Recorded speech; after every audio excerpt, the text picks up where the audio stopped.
Tidur dengan lampu menyala itu sebetulnya membuat orang jadi lebih susah tidur, ya kan, lebih susah untuk jatuh tertidur.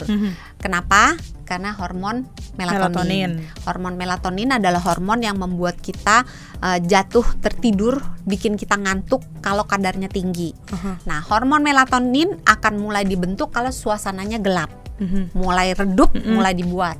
Makin gelap, makin banyak dibuat melatonin. Ingat ya, melatonin banyak bikin ngantuk. Kemudian kalau lampunya menyala membuat kualitas tidur menjadi lebih buruk. Terus kalau lampunya nyala memicu berbagai penyakit-penyakit nempel di kita. Penyakit apa? Gangguan mood, penyakit diabetes, hipertensi, penyakit jantung, kegemukan. Itu tuh resikonya akan naik.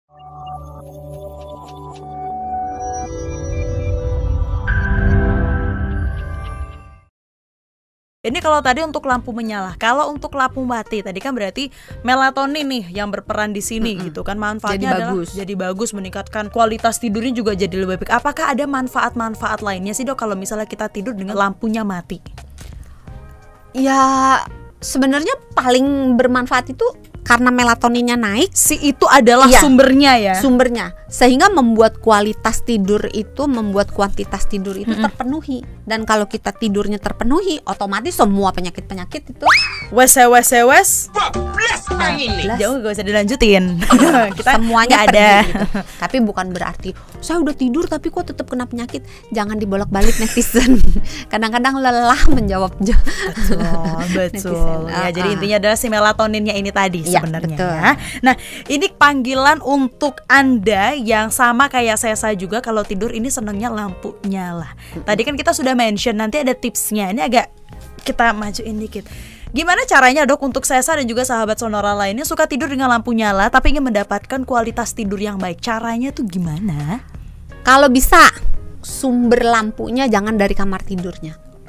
Jadi misalnya kamar tidurnya sebelahnya ruang makan, lampu ruang makannya aja yang dinyalain, terus tirai jendelanya yang dibuka sedikit. Jadi ada cahaya dari luar yang masuk ke dalam. Gitu. Terus kalau bisa misalnya nggak ada kemungkinan di luar yang dinyalain, sumber lampunya harus dari dalam, gunakan lampu yang redup. Jadi jangan lampu yang terang benderang, secukupnya redup aja. Lampu disco nggak boleh ya?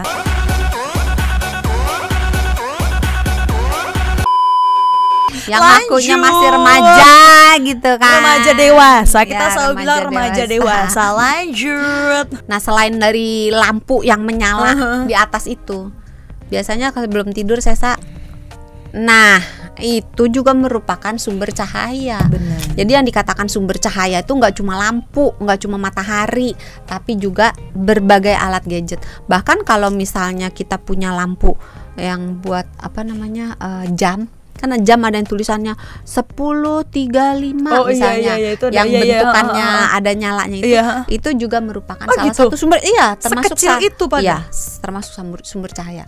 Jadi yang dikategorikan gelap itu adalah kalau kita buka mata, kita taruh tangan depan muka, kita nggak lihat apa-apa.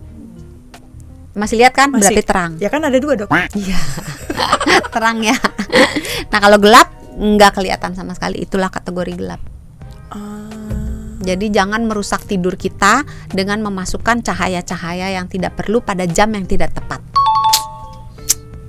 Terus misalnya lampunya kalau bisa seremang mungkin, kalau misalnya masih takut, modalin senter di samping ranjang. Jadi kalau misalnya takut, nyalain senter.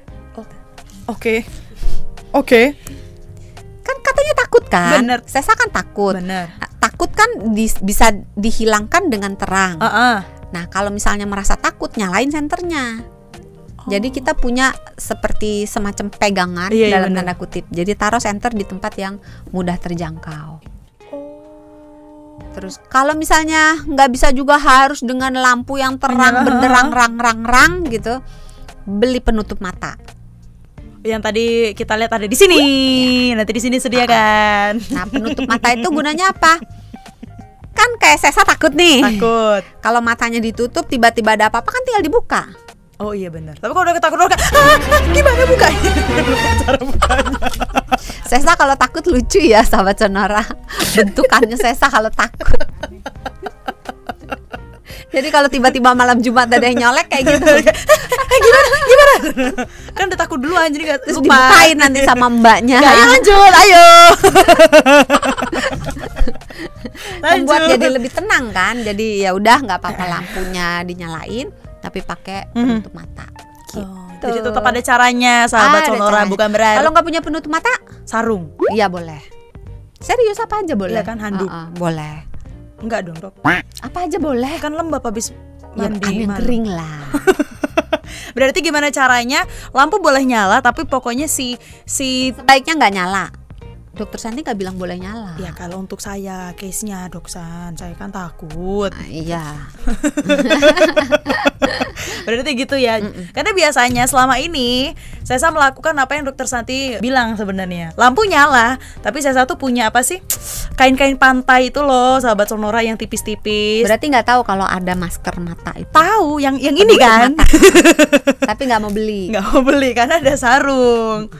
Sarungnya dipakai tutup mata gini. Iya. Bukan sebenarnya lebih ngirit bayar listriknya loh. Tetap takut dok. Jadi daripada diredupin nggak bisa juga. Sebenarnya ada lampu apa sih yang lampu tidur itu, cuman kayak masih gelap gitu.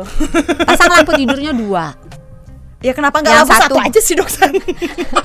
Lampu tidurnya yang satu gambar kucing-kucingan, yang satu gambar anjing-anjingan. Terus nggak bisa tidur karena kucing sama anjingnya berantem. Itu jadi selalu bukan pakai penutup mata yang kayak gini, tapi pakainya sarung. Boleh, apa aja boleh. Yang penting ketutup biar agak redup, remang, gelap gitu ya. Jadi sahabat Sonora kalau misal pun memang nggak bisa tidur, itu tadi adalah beberapa cara tips yang bisa Anda gunakan. Ini juga memotivasi Anda supaya punya kualitas tidur yang baik meskipun lampunya menyala. Semoga bermanfaat sahabat Sonora untuk tips kali ini. Silakan kalau Anda merasa tipsnya bermanfaat ya boleh di-share, boleh di-like, jangan lupa di-subscribe juga. Dan kalau misalnya Anda punya, wah kira-kira saya nih kayaknya asik deh kalau diomongin sama Doksan topiknya yang ini atau topiknya ini, boleh banget langsung share aja di kolom komentar. Kalau punya pertanyaan juga boleh, nanti pertanyaan akan langsung disampaikan ke Dokter Santi. Sebelum kita tutup, silakan Doksan tagline-nya. Sehat itu mudah, sehat itu murah. Sehat itu mudah, sehat itu murah. Kita ketemu lagi di kesempatan lainnya. Bye.